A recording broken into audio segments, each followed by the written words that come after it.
Hey, heads up, bitches. Welcome to another episode of Cut the Shit.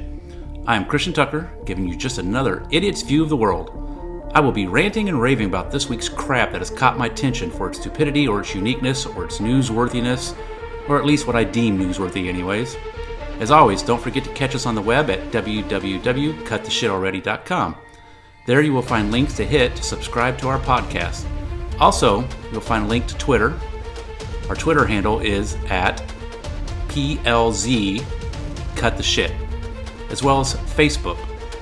You can go to www.facebook.com/Cut the Shit Already / Got something good to say or pass along? Do it at any of these locations. Got some putrid shit to spew my direction? Do it there also, dirtbag. We welcome it all. Okay, so let's get this shit going, shall we? Hello, and welcome to episode 6 of Cut the Shit Podcast. Tonight we're going to talk about gas station receipts. So let me give you some word of advice, gas stations. When I pay at the pump and I swipe my card and you ask questions of me at that time, such as my PIN or my zip, which fuel I want, and so forth, then I pump my gas afterwards. I need a receipt, but guess what? Your machine takes like 30 seconds after the handle has been put back to ask if I want a receipt. Then it takes another 20 seconds to print the receipt, assuming there's paper in the printer. How about this for a novel idea? Ask me if I want a receipt when you ask for my PIN number. Then when I put the pump handle back in place, print it promptly. There's nothing worse than being done with what you came to do and have to wait another 30 to 50 seconds to get a receipt. Ask all your questions up front. Also, if I have to come in to get a receipt, no, I will not be happy about it. You asked me for my money at the pump, so give me my receipt at the pump.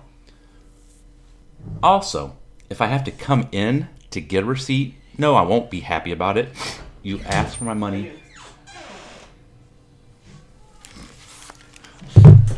Okay, no big deal. Come on, what's up? So, for those listening to the audio podcast, you have no idea what just took place on the screen, but somebody just walked in unannounced and didn't realize that I was recording. So the look on their face and mine was pretty much priceless. And I thought it was funny, so I left it in.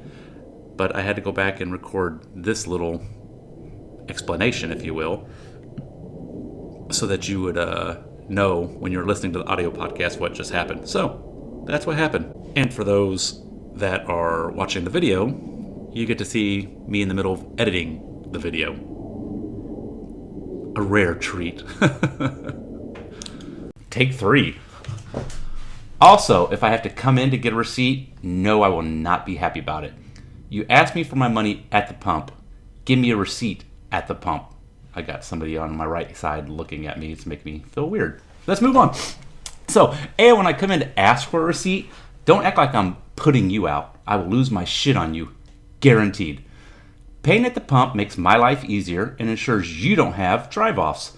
So please take this extra small step for your customer. Some gas stations do that already. Bravo.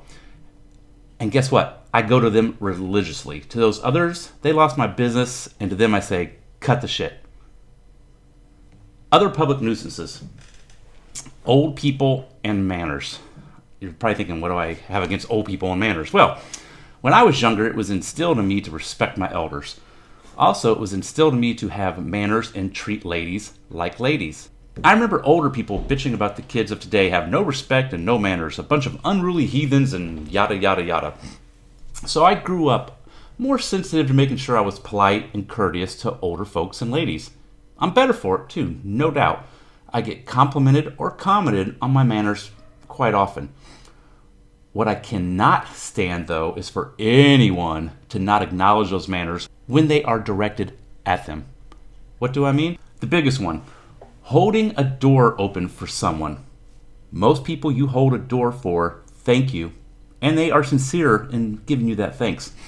But some people simply walk through the door that you stopped doing what you were doing to hold the door open for them, and they walked right through. Like you owed it to them or something.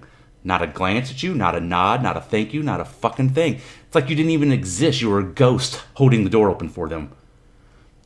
I am the type of person that will quiet, loudly say as they walk through and do not acknowledge me holding the door for them, "Yeah, you're welcome." I don't give two shits either. You want to be a rude ass? Then fuck you. Sometimes they keep walking, refusing to look back. Sometimes they give half-hearted thanks over their shoulder. Sometimes they give you a shitty look, but they never get lippy back, which I find odd. Old people really piss me off on this. Again, growing up I had to listen to them bitch about young people not caring and being rude or disrespectful. So then when one young person holds a door for you and you walk through it like you're King fucking Edward and don't acknowledge it, I make sure I let them know about it. A little more gently than others. I always say, my grandmother says it's important to thank those that do courtesies for you. Being a grandmother/grandfather yourself, I figured you were old enough to know better. Then I give them my best Michaela Maroney unimpressed face. Look at the video if you don't know what I'm talking about. Women, holding doors for women. Most appreciate it. Some get all feminazi about it. I can hold it myself. I don't need you to get the door for me. Yada, yada, yada. No shit, motherfucker. But just like you, I'm walking up to the building. I happen to be 5 feet in front of you. I got to the door first. I don't give a fuck if you're a woman or a minotaur. I'm being polite and holding the door for whomever's behind me. Get the chip off your fucking shoulder and shut the fuck up and walk through the damn door and say thank you. You know damn well, with me 5 feet ahead of her and I open the door and I go in and allow the door to close on her just as she got there, she would say I was a rude pig with no manners. Motherfuckers, like, you can't win with them. The one caveat to this is if I'm going through that door to get in line for something like a movie or a concert or the DMV, fuck you, you're on your own. I gotta beat you first to get in line.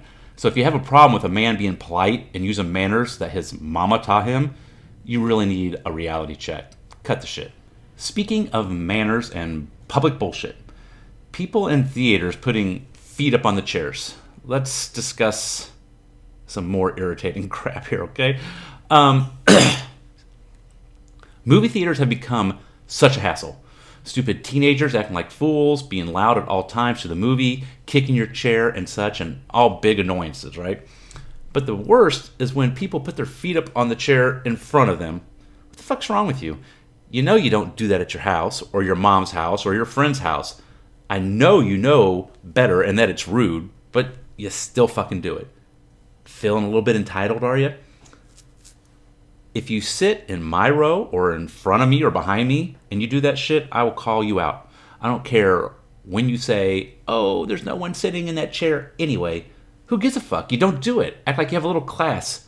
Show some couth and keep your feet down, please.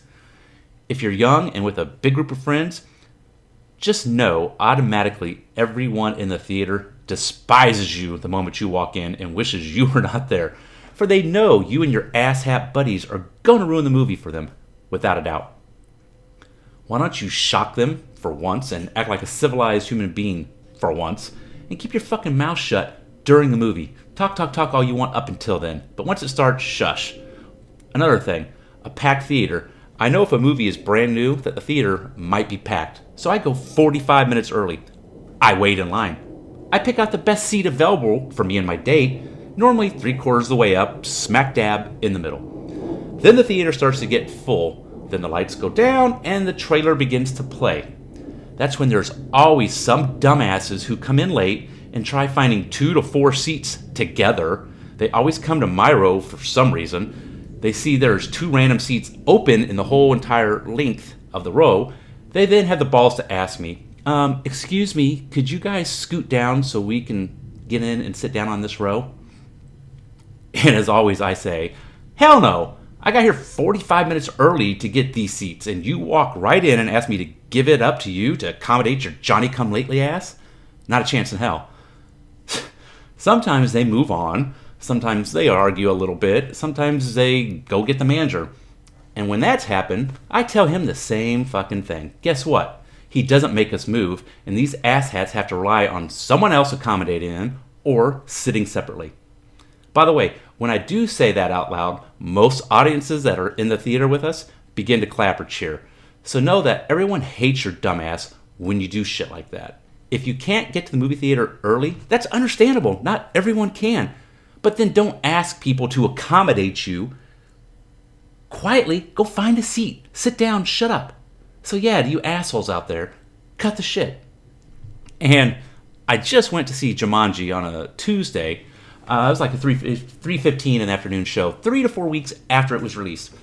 I went then because I knew the theater would be dead. So I get there 10 minutes before the start, and there's no one in this huge, and I mean huge theater. Yeah, score. 5 minutes before the movie starts, a group of 6 teenage girls and what appears to be their mom come in. I lean over to my date and I say, I guarantee they sit directly in front or directly behind us. The theater probably had 15 rows of seats. Sure enough, they pile in right behind us. Okay, whatever, stupid. Wouldn't you feel weird just going and sitting right behind the only people in the place? But as you might have guessed, they spent the entire movie kicking and tapping the back of the chairs and talking in Spanish through the entire fucking film. Because the theater was empty, I felt a tad more emboldened to be loud when I spoke to them. It started off with sitting up and looking back at them, and to have one say, oh, sorry. Okay, I thought that was nice, and now they know what they did and apologize, and it will stop. Nope. It kept up and kept happening over and over. I sat up 2 or 3 more times and sighed loudly while looking directly at them. They didn't stop. I spoke aloud, please stop. Please stop talking. The date even sat up and said, hey, could you please stop talking?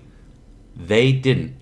Obvious at this point, they're doing it on purpose. I almost got up to move, but I refused to do so. Fuck them. So all movie, they made it a game, and I played along, being a dick right back. After the movie was over, to my surprise, they stood up, filed down the stairs, and left without a word. I was a tad disappointed, to be honest. I was expecting a confrontation. Oh well, it was for the best, I'm sure. All right, moving right along. Parents at bars. Guess what? The other night, we went to a Mexican restaurant and sat at the bar to watch the football game. The bar area was separated from the restaurant area, which is a good thing. There were other adults at the bar as well, all drinking adult drinks and having adult conversations. When all of a sudden a mother and father grabbed 2 bar stools for themselves and 2 for their children that were roughly 6 and 8 years old. Both boys. Apparently, the father forgot the game was on, and instead of sitting in a booth with the family, ushered them into the bar so he could watch the game. Again, understandable, but not fucking cool. I get it, I did the same thing, except I did not have my kids with me. Besides, if I did, they are 19 and 24, so fuck you anyways. So, they set the kids right next to us while they took the end seats at the bar. First off, no kids at the bar. Second, if you have to, sit them at the end where they are not by the adults that you don't know. And third, if you do sit at the bar with your stupid fucking kids, don't glare at other adults who are drinking and cursing during a game. A bar is a designated adult area. One of the few areas in public where adults can do adult stuff. You fucking blowhard. Don't you dare attempt to kill all the adults at the bar's buzz by sitting down with your kids and then giving us shitty looks.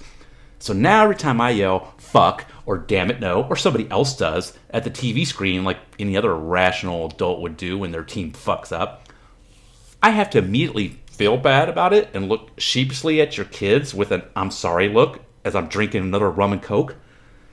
No. I, nor any adult at the bar, should have to do that or feel guilty or censor ourselves because you are too fucking stupid to realize don't bring your kids to sit at the bar. Just cut the shit already on that. Okay, one last thing. It's freezing cold outside and you're coming into a restaurant or a bar. Then come in. Don't stand there and hold the door open as you peer inside to see how busy it is, or hold the door open for people still coming in from the parking lot. It's fucking cold out, dickhead, and you are letting all the cold air in. I can't tell you how many times I have been at a booth or a table or at the bar and some asshat does that, and I have to feel the cold air for 30 or more seconds blow across my body, my feet, whatever. You fucking inconsiderate ingrate. Close the door. If you want to hold it open for others, don't. close it, stand by the door, and as they get to the door, then open it back up for them. Got it? Jesus, just cut the shit on that crap too. It's just common sense and common courtesy, people. If you were sitting there, you wouldn't want me holding that door open as I wait for, a group of 10 friends from 2 different cars to slowly meander their way up to the building. And I got the door open the whole time, and that air is blowing right on your ass and your date. Yeah, your date's got hard nipples now. We all kind of appreciate that. Maybe I should get a high five on the way by, but that's not really how it works, okay? So, all right, guys. I want to thank you again. Again, this was a short podcast, but I want to thank you for joining us. And don't forget to check out www.cuttheshitalready.com. There you can subscribe to the podcast and maybe see a few other interesting things. Maybe not. We'll see. Anyways, as Ron Burgundy says, keep it classy. Or does he say stay classy? See, I'm getting confused. Anyways, take care.